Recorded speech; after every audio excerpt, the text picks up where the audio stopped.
Welcome back to the Personal Renaissance. It is me, your host, Allison Howman. Today, I want to talk about the painful truth about wanting others to change. You see, when you stop waiting for others to become better versions of themselves, you finally become the best version of you. It's been a while since I recorded for the Personal Renaissance, and to be honest, I needed a pause. Life swept me up in the way in which it does when you're transitioning from who you've been to who you are meant to be. But I've been paying attention, quietly collecting lessons, tools, and the truth that life throws your way when you finally start listening. And lately, one truth hit me harder than the rest. Most of us are waiting for someone else to change. But change, real change, it's not what we think it is. It's messier, slower, and a hell of a lot more painful than we were ever warned. Let's talk about it. The fantasy of if they just changed. We've all done it. Maybe it's a partner who shuts down emotionally, a friend who constantly crosses your boundaries, or a parent who has never taken accountability for the pain in which they've caused. We sit there, loving them, forgiving them, enduring them, because we hope they'll change. We play out the fantasy. If they just stop doing that one thing, we'll be okay. If they finally apologize, I'll heal. If they go to therapy, everything will fall into place. But here's the painful part. What we've really been longing for is, in fact, not change. What we've been longing for is a version of them that they never hurt us in the first place. And change can't take away that hurt. No matter how sincere, no matter how deep, the pain still remains. The people pleaser's trap. This realization gutted me because I am, at my core, a giver, a people pleaser. Maybe they didn't mean it kind of woman. And to be honest, I've spent years giving people chances who honestly didn't deserve another one. But why? Because I wanted to believe in their potential more than I respected my own peace. But I learned this the hard way.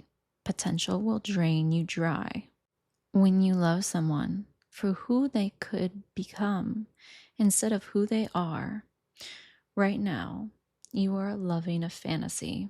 And every time you excuse their behavior in hopes who they might become, you abandon the person you are right now. Boundaries aren't cruel, they're clear. I used to think setting boundaries was mean, that telling someone, hey, I can't keep doing this, was too harsh and too final. But now I know better. Not saying anything is worse.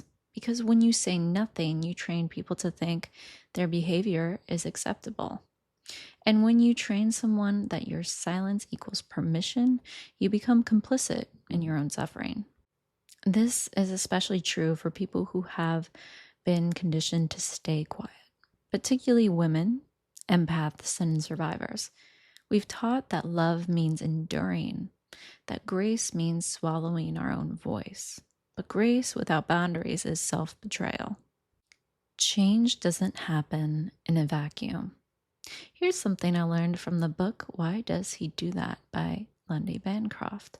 It fundamentally changed how I saw behavior, especially abusive or narcissistic patterns.